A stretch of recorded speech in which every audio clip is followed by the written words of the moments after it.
யோகியின் சுயசரிதத்தில் அத்தியாயம் 39. தெரேசா நோய்மன் அருங்காயங்களை தாங்கும் கத்தோலிக்க அன்னையை பற்றி தான் நம்ம பார்க்க போகிறோம். இந்தியாவிற்கு திரும்பவும் நான் உனக்காக 15 வருடங்கள் பொறுமையாக காத்திருந்திருந்தேன்.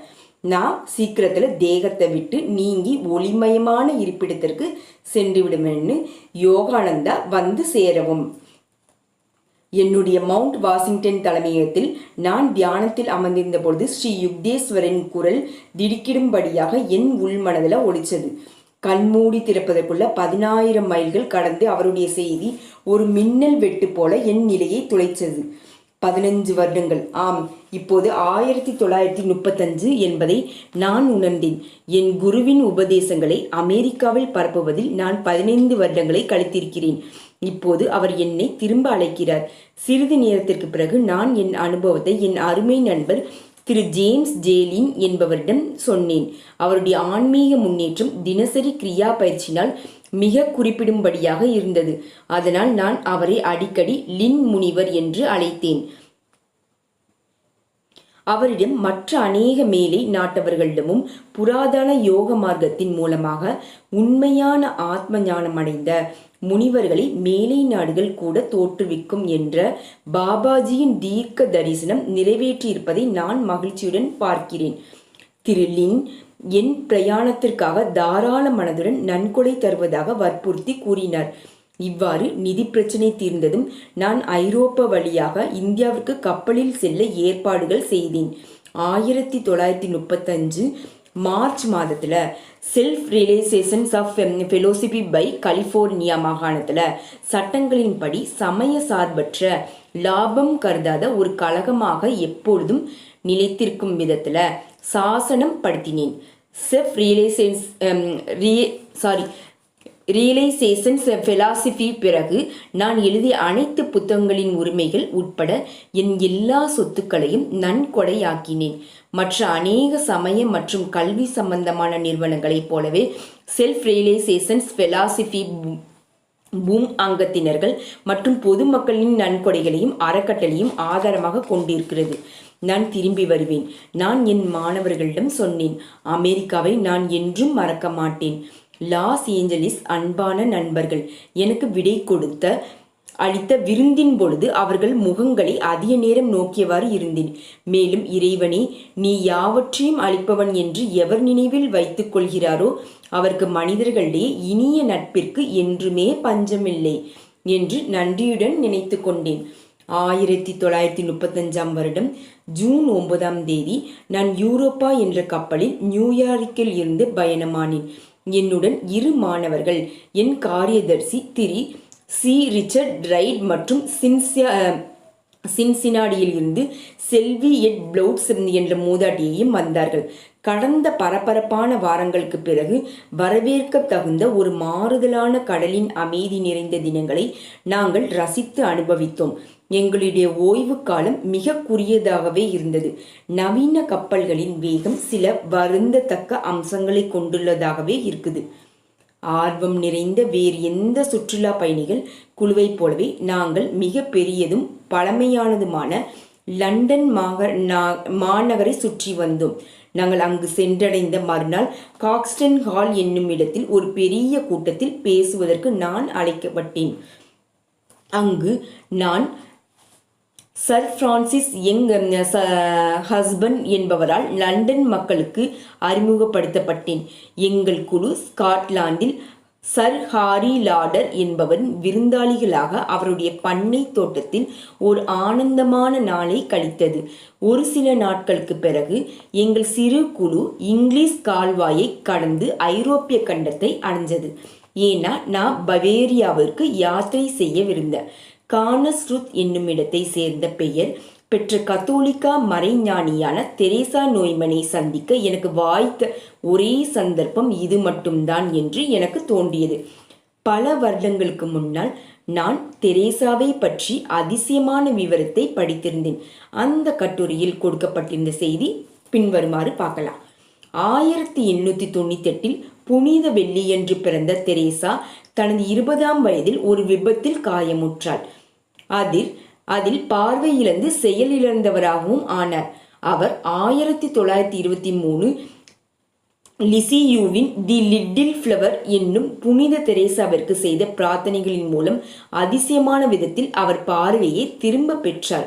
பின்னால் தெரேசா நோய்மனின் கைகளும் கால்களும் உடனடியாக குணமடைந்தன. 1923 முதல் தெரேசா ஆகாரம், பானம் இவைகளை முழுமையாக விட்டொழிந்தார். பிரசாதமாக அளிக்கப்பட்ட ஒரு மெல்லிய ரொட்டி துண்டை தவிர அவர் எதையும் உண்பதில்லை. தழும்புகளாய கிறிஸ்துவின் புனித காயங்கள் 1924 தெரேசாவின் தலை, மார்பு, கைகள், பாதங்கள் முதலிய இடங்களில் தோன்றலாயின. ஒவ்வொரு வெள்ளிக்கிழமையும் அவர் கிறிஸ்துவின் தீவிர உணர்ச்சிகளை அனுபவிப்பார். அவருடைய சொந்த உடலில் கிறிஸ்துவின் வரலாறு படைத்த வேதனைகள் அனைத்தையும் அனுபவிக்கிறார். சாதாரணமாக அவர் வசித்து வந்த கிராமத்தின் எளிய ஜெர்மானிய மொழி மட்டும்தான் தெரிஞ்சிருந்தாலும் வெள்ளிக்கிழமைகள் அவருக்கு ஏற்படும் சமாதி நிலைகளில் தெரேசா கூறும் சொற்றொடர்கள் புராதன அராமிக் மொழி என்று பண்டிதர்கள் அடையாளம் கண்டிருக்காங்க. அவருடைய புனித தரிசனத்தின் பொருத்தமான நேரங்களில் அவர் ஹிப்ரு அல்லது கிரேக்க மொழியை பேசுவார். மத குருமாரர்களின் அனுமதியுடன் தெரேசா பல தடவைகள் விஞ்ஞான ரீதியாக தீவிர கண்காணிப்பிற்கு உள்ளாக்கப்பட்டார். ஜெர்மனிய செய்தித்தாளின் பதிப்பாசிரியான டாக்டர் பிரிட்டிக் ஸ்கெர்லிக் என்பவர் அந்த கத்தோலிக்க மோசடியை அம்பலப்படுத்துவதற்காக கானர் ரூஸ் சென்று மனம் மாறி பக்தி சிரத்தையுடன் தெரேசாவின் வாழ்க்கை வரலாற்றில் எழுதுவதில் முடிவுற்றார். எப்பொழுதும் போல கீழே நாட்டிலோ அல்லது மேலே நாட்டிலோ ஒரு மகானை காண்பதென்றால் எனக்கு மிகுந்த ஆவல். எங்கள் சிறு குழு ஜூலை 16 கானஸ் ரூத் என்னும் விந்தையான கிராமத்திற்குள் நுழைந்ததும் நான் மிக்க மகிழ்ச்சியை அடைந்தேன். பவேரிய குடியானவர்கள் நாங்கள் அமெரிக்காவிலிருந்து எங்களுடன் கொண்டு வந்திருந்த போர்ட் மோட்டார் வண்டியின் மீதும் அதனுடைய கலப்பட குழுவின் ஒரு அமெரிக்க இளைஞன், ஒரு வயது முதிர்ந்த பெண்மணி மற்றும் நீள்முடியை தன் கோட்டு கழுத்து பட்டைக்குள் கீழே மடித்துவிட்டு கொண்டுள்ள மாநிறமான கீழே நாட்டு ஒருவர் மீதும் மிகுந்த ஆர்வம் காட்டினார்கள். சுத்தமாகவும் கச்சிதமாகவும் பழமையான கிணற்றங்கரையில் பூத்திருந்த ஜெரேனியா மலர்களுடன் காணப்பட்ட தெரேசாவின் சிறு குடில் அடடா நிசப்தமாக மூடப்பட்டிருந்தது. அக்கம் பக்கத்தில் இருந்தவர்களாலும் ஏன் அந்த வழியாக சென்ற அங்கீகாரம் அந்த கிராம தபால்காரிடம் கூட எங்களுக்கு எந்த விருப்பத்தையும் தர முடியவில்லை. மழை பெய்ய தொடங்கியது. என்னுடன் வந்தவர்கள் திரும்பி விடலாம் என்று சொன்னார்கள். முடியாது, நான் பிடிவாதமாக சொன்னேன். தெரேசாவை காண்பதற்கு ஏதாவது துப்பு கிடைக்கும் வரை நான் இங்கு தான் இருப்பேன்னு யோகானந்தர் சொல்கிறாங்க. அவங்க குழுல இருக்கிறவங்கள்ட்ட 2 மணி நேரத்திற்கு பிறகும் அவங்க உற்சாகமற்ற நிலையில் எங்கள் வண்டியிலேயே அமர்ந்திருந்தோம். இறைவா, நான் முறையிட்டபடி பெருமூச்சு எறிந்தேன். அவர் இங்கிருந்து மறைந்து விட்டிருந்தால் எதற்காக நீ எனக்கு இங்கு வழிகாட்டினாய்ன்னு கேள்வி கேட்குறாங்க. அவங்களுக்குள்ளேயும் ஆங்கிலம் பேசும் ஒருவர் எங்கள் அருகில் வந்து நின்று மரியாதையுடன் அவருடைய உதவியை அளித்தார். எனக்கு தெரேசா எங்கிருக்கார் என்று நிச்சயமாக தெரியாது. ஆனால் அவர் இங்கிருந்து 80 மைல் தொலைவில் உள்ள ஜக்ஸ்டாட் பல்கலைக்கழகத்தில் அந்நிய மொழிகள் ஆசிரியராக இருக்கும் பேராசிரியர் பிரான்ஸ் வுட்ஸ் என்பவர் வீட்டிற்கு அடிக்கடி வருகை புரிகிறார் என்றார். அடுத்த நாள் காலை நாங்கள் அமைதியான பட்டினமாகிய ஜக்ஸ்டாட்டிற்கு மோட்டாரில் போனோம். டாக்டர் வுட்ஸ் எங்களை அவருடைய இல்லத்தில் அன்புடன் வரவேற்று தெரேசா அங்குதான் இருப்பதாக தெரிவித்தார். அவர் தெரேசாவிற்கு வந்திருப்பவர்களை பற்றிய செய்தியை சொல்லி அனுப்பினார். உடனே அவருடைய பதிலுடன் ஆள் திரும்பினான். பிஷப் என்னை அவருடைய அனுமதியின்றி யாரையும் பார்க்க வேண்டாம் என கூறியிருந்தாலும் நான் பாரதத்திலிருந்து வந்திருக்கும் இறையுணர்வு கொண்ட மனிதரை வரவேற்க சித்தமாக இருக்கிறேன். இந்த சொற்களால் மனம் நெகிழ்ந்த நான் டாக்டர் வுட்ஸை தொடர்ந்து மாடியில் உள்ள தங்கும் அறைக்கு போனேன். உடனேயே தெரேசா அமைதியையும் ஆனந்தமும் நிறைந்த ஒரு சூழ்நிலையை ஒளிர செய்தார்.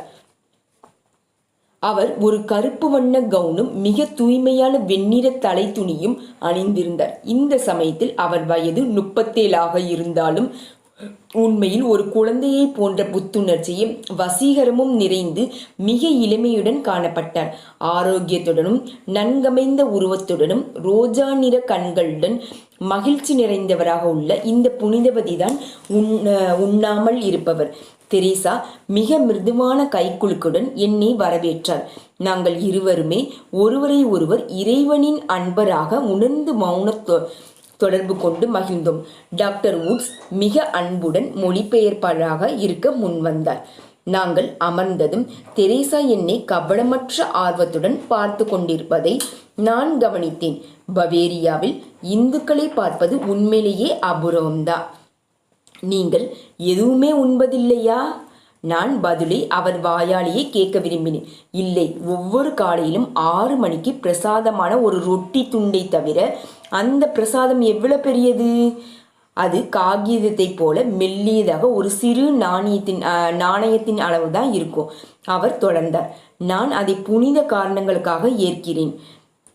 அது ஆண்டவனுக்கு படைக்கப்படாததாயிருந்தால் என்னால் அதை விழுங்க முடியாது. நிச்சயமா நீங்கள் 12 முழு வருடங்களாக அதனால் மட்டும் உயிர் வாழ்ந்திருக்க முடியாது.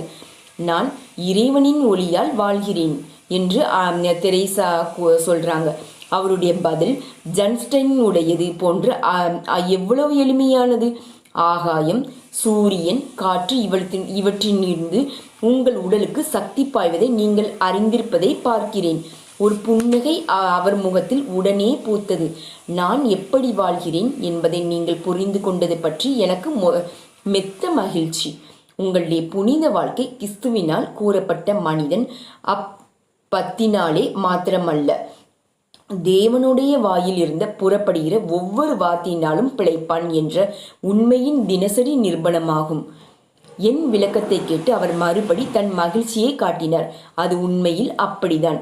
நான் இந்த புவியில் இப்பொழுது வாழ்ந்து வருவதற்கான காரணங்களில் ஒன்று, மனிதன் கடவுளின் கண்ணுக்கு தெரியாத ஒளியினால் வாழ முடியும், உணவினால் மட்டும்தான் என்பதில்லை என்ற உண்மையை நிரூபிப்பதற்காக தான். உணவில்லாமல் எப்படி வாழ முடியும் என்பது மற்றவர்களுக்கு கற்பிக்க உங்களால் முடியுமான்னு யோகானந்தர் கேட்குறாங்க. அங்கு சற்று அதிர்ச்சி அடைந்தவர் போல் தோன்றினார். நான் அவ்வாறு செய்ய முடியாது. இறைவன் அதை விரும்புவது இல்லை. என் பார்வை அவரது வலிமையான அழகான கரங்களின் மீது விழுந்த பொழுது தெரேசா தன் ஒவ்வொரு புறங்கையிலும் சதுர வடிவில் புதிதாக ஆடிய காயங்களை காண்பித்தார். ஒவ்வொரு உள்ளங்கையிலும் கொஞ்சம் சிறிய பிறை வடிவில் இருந்த புதிதாக ஆரிய காயங்களையும் சுட்டிக்காட்டினார்.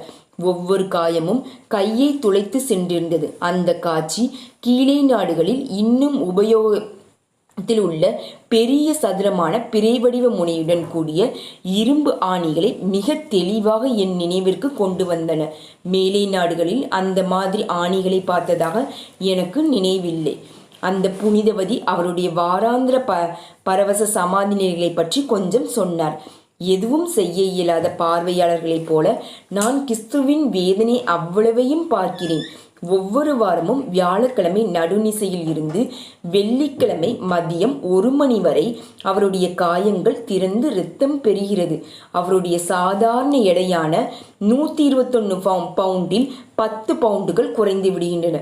கிறிஸ்துவனிடம் உண்டாகிய அனுதாப அன்பினால் அதீத துன்பப்பட்டாலும் அவர் மிகுந்த மகிழ்ச்சியுடன் தன் இறைவனின் இந்த வாராந்திர தரிசனத்தை எதிர்நோக்குகிறார். அந்த புனிதவதியின் விசித்திர வாழ்க்கையானது புதிய ஏற்பாட்டில் குறிப்பிட்டுள்ளவாறு இயேசுவின் வாழ்க்கையும் சிலுவையில் அறையப்பட்டதும் வரலாற்று உண்மை வாய்ந்தது என எல்லா கிறிஸ்தவர்களுக்கும் மீண்டும் உறுதிப்படுத்தவும், அந்த கல்லில் குருவிற்கும் அவருடைய பக்தர்களுக்கும் உள்ள என்றென்றும் ஜீவித்திருக்கும் பந்தத்தை வியக்கும் வகையில் எடுத்து காட்டவும் இறைவனால் உத்தேசிக்கப்பட்டது என்பதை உடனே புரிந்து கொண்டேன்.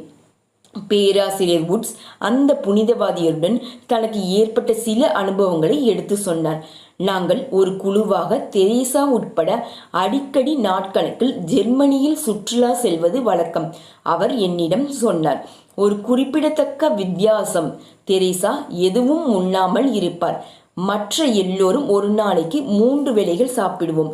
அவர் களைப்பு என்பதே இல்லாமல் புத்தம்புது ரோஜா மலரை போல் எப்பொழுதும் புத்துணர்ச்சி உடன் இருப்பார். நாங்களோ பசியுடன் சாப்பிடுவதற்கு வழியில் விடுதிகள் கிடைக்குமா என்று அலையும் பொழுது தெரேசா மகிழ்ச்சியுடன் சிரித்தபடி இருப்பார். அந்த பேராசிரியர் உடற்கூறு பற்றிய சில சுவாரஸ்யமான விஷயங்களை சொன்னார். தெரேசா எதுவும் உண்பதில்லை. ஆதலால் அவர் வயிறு சுருங்கிவிட்டது. அவருக்கு கழிவுப் பொருட்கள் ஏதும் இல்லை. ஆனாலும் வியர்வை நாளங்கள் வேலை செய்கின்றன. அவருடைய தோல் என்றும் மிருதுவாகவும் உறுதியாகவும் இருக்குது. அவரை பிரியும் தருணத்தில் நான் அவருடைய பரவச சமாதி நிலையின் போது உடனிருக்க விரும்புவதை தெரிவித்தேன். ஆம், அடுத்த வெள்ளிக்கிழமை தயவு செய்து கானர்ஸ் ரூத்ரிக்கு வாருங்கள் என்று அவர் கருணையுடன் சொன்னார். பிஷப் உங்களுக்கு அனுமதி சீட்டு அளிப்பார். நீங்கள் ஜக்ஸ்டாட்டிற்கு என்னை தேடி வந்து கண்டது பற்றி எனக்கு ரொம்ப மகிழ்ச்சி. தெரேசா மிருதுவாக பல தடவை கை குலுக்கினார். எங்கள் குழுவுடன் வாசல் வரை வந்தார். திரு ரைட் வண்டியில் உள்ள ரேடியோவை முடுக்கிவிட்டார். அந்த அம்மையார் ஆர்வத்துடன் உள்ளூர் நகைத்து கொண்டு அந்த பரிசீலனையை செய்தார். வெளியில் இள வயதினவர்களின் கூட்டம் மிக அதிகமாகிவிட்டபடியால் தெரேசா வீட்டினுள் திரும்பிவிட்டார். அவர் எங்களை ஒரு ஜன்னல் வழியாக உற்று பார்த்து ஒரு குழந்தையைப் போல கையசைப்பதை நாங்கள் பார்த்தோம். கனிவாகவும் சிநேக பாவத்தினிடமிருந்த அவருடைய இரு சகோதரர்களுடன் அடுத்த நாள் பேசியதிலிருந்து அந்த புனிதவதி இரவு நேரங்களில் 1-2 மணி நேரம்தான் தூங்குகிறார் என்று அறிந்தோம். அவர் உடலில் அநேக காயங்கள் இருந்தாலும் அவர் மிக சுறுசுறுப்பாகவும் மிக ஆற்றலுடனும் இயங்குகிறார். பறவைகளிடமிருந்து அவருக்கு மிக்க பிரியம். ஒரு மீன்காட்சி சாலை வைத்து மீன்களை கவனித்துக் கொள்கிறார் மற்றும் தன் தோட்டத்தில் அடிக்கடி வேலை செய்கிறார். அவருடைய கடித போக்குவரத்து ஏராளம். கத்தோலிக்க பக்தர்கள் பிரார்த்தனைகள் வேண்டியும் குணப்படுத்தும் அருளாசியை வேண்டியும் எழுதுகிறார்கள். அவரை தேடி வந்த அநேகர் கடுமையான நோயில் இருந்து அவரால் குணப்படுத்தப்பட்டிருக்கிறார்கள். 23 வயதுள்ள அவருடைய சகோதரர்கள் பர்டினாட் தெரேசாவிற்கு பிரார்த்தனை மூலமாக மற்றவர்களுடைய நோயை தன் உடலில் ஏற்றுக்கொண்டுவிடும் திறன் உண்டென்று சொன்னார். தன்னுடைய மாதா கோயிலை சார்ந்த ஓர் இளைஞர் துறவரம் ஏற்றுக்கொள்ள தயார் செய்து கொண்டிருந்த பொழுது அவன் தொண்டையில் இருந்த நோயை தன் தொண்டைக்கு மாற்றப்பட அந்த புனிதவதி வேண்டிக் கொண்ட அந்த சமயத்தில் இருந்துதான் அவர் சாப்பிடுவதை நிறுத்திவிட்டார். வியாழனன்று பிற்பகலில் எங்கள் குழு பிஷப்பின் வீட்டிற்கு சென்றோம். அவர் தொங்கிக் கொண்டிருந்த என் குழல் கற்றகளை சற்று வியப்புடன் நோக்கினார். தேவையான அனுமதி சீட்டு அவர் உடனடியாக எழுதி வழங்கினார். அதற்கு கட்டணம் எதுவும் கொடுக்க வேண்டியது இருக்கவில்லை. கடந்த வருடங்களில் ஒவ்வொரு வெள்ளிக்கிழமையும் சாதாரண சுற்றுலா பயணிகள் ஆயிரக்கணக்கில் கானர்ஸ் ரூத்தில் கூடிவிடுவர். அந்த கூட்டத்திலிருந்து தெரேசாவை பாதுகாப்பதற்காக தான் சர்ச் அந்த விதியை ஏற்பாடு செய்திருந்தது. நாங்கள் வெள்ளியன்று காலை சுமார் 9:30 மணிக்கு அந்த கிராமத்தை சென்றடைந்தோம்.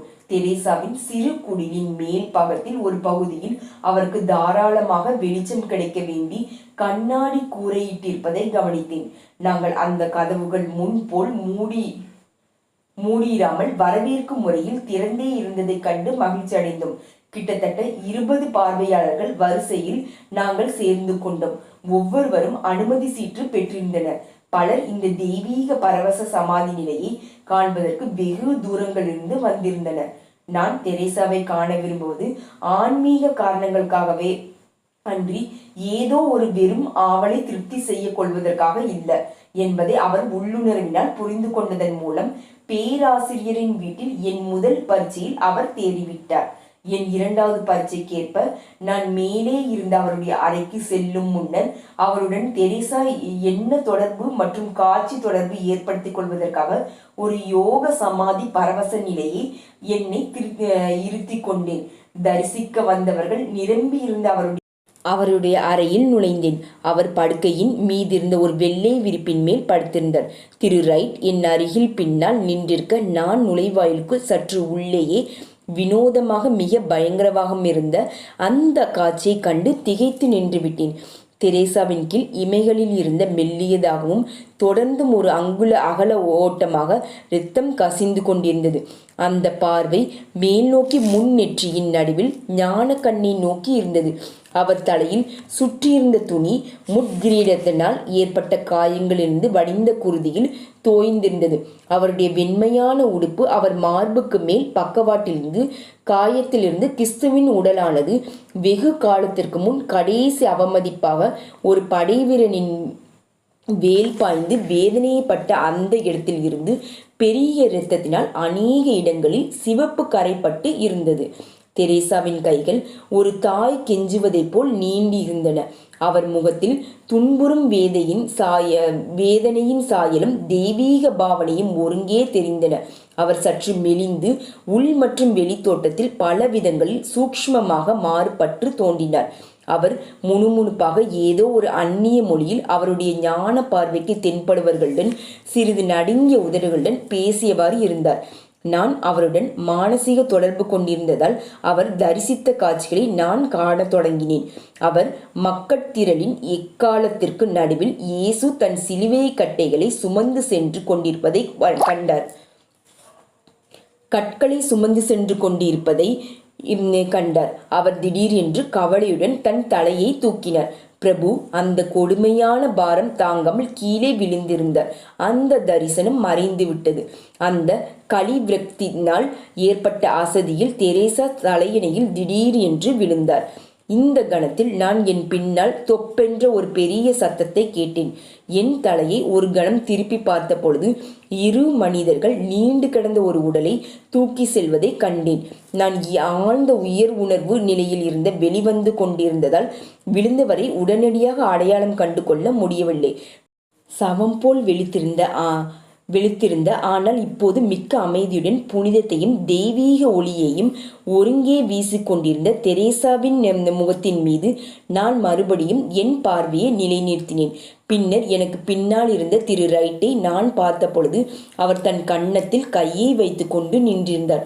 அதனின்றும் இரத்தம் கசிந்து கொண்டிருந்தது. டிக், கீழே விழுந்தவர் நீதானா? நான் கவலையுடன் கேட்டேன். ஆம், அந்த பயங்கரமான காட்சியை கண்டு நான் மயங்கி விழுந்து விட்டேன். அது சரி, நான் சமாதானமாக உரைத்தேன். திரும்பி வந்து அந்த காட்சியை மறுபடி காண்பதால் நீ தைரியசாலிதான். பொறுமையுடன் வரிசையாக காத்திருந்த யாத்திரிகளை நினைவில் கொண்டு நானும் திரு ரைட்டும் மௌனமாக தெரேசாவிடம் விடை பெற்று கொண்டு அவருடைய தெய்வீக சன்னதியை விட்டு அகன்றோம். மறுநாள் எங்கள் சிறு குழு தெற்கு நோக்கி மோட்டாரில் சென்றது. நல்ல வேளையாக நாங்கள் ரயிலை நம்பி இராமல் எங்கள் விருப்பப்படி கிராமப்புறங்களில் எங்கு வேண்டாமானாலும் எங்கள் போர்டு காரை நிறுத்தி புறப்பட முடிந்ததற்கு நன்றி செலுத்தினோம். எங்கள் பிரயாணத்தில் Germany, Holland, France, Swiss Alps முதலிய இடங்களின் வழியாக சென்ற போது ஒவ்வொரு நிமிடத்தையும் நாங்கள் நன்கு அனுபவித்தோம். இத்தாலியில் அடக்கத்தின் தூதுவனாக விளங்கிய மகான் பிரான்சிஸ் அவர்களுக்கு எங்கள் வணக்கத்தை செலுத்துவதற்காக அசிசி என்ற இடத்திற்கு ஒரு சிறப்பு பயணம் மேற்கொண்டோம். எங்கள் ஐரோப்பிய பயணம் கிரேக்க நாட்டில் முடிவடைந்தது. அங்கு நாங்கள் ஏதென்ஸ் நகர கோயில்களையும் கருணையுள்ளம் படைத்த சாக்ரீட்ஸ் தன் மரண விஷத்தை அருந்திய சிறையையும் பார்த்தோம். புராதன கிரேக்கர்கள் தங்கள் கற்பனைகளை வெண்கற்களில் கலைத்திறனுடன் எங்கும் வடித்து வைத்திருப்பதை காண்பவர் வியந்து பாராட்டுவர். நாங்கள் வெயில் நிறைந்த மத்திய தரை கடலை கப்பலில் கடந்து பாலஸ்தீனத்தில் இறங்கினோம். தினம்தோறும் அந்த புனித நாட்டை சுற்றி பார்த்த பிறகு எனக்கு யாத்திரையின் மகத்துவம்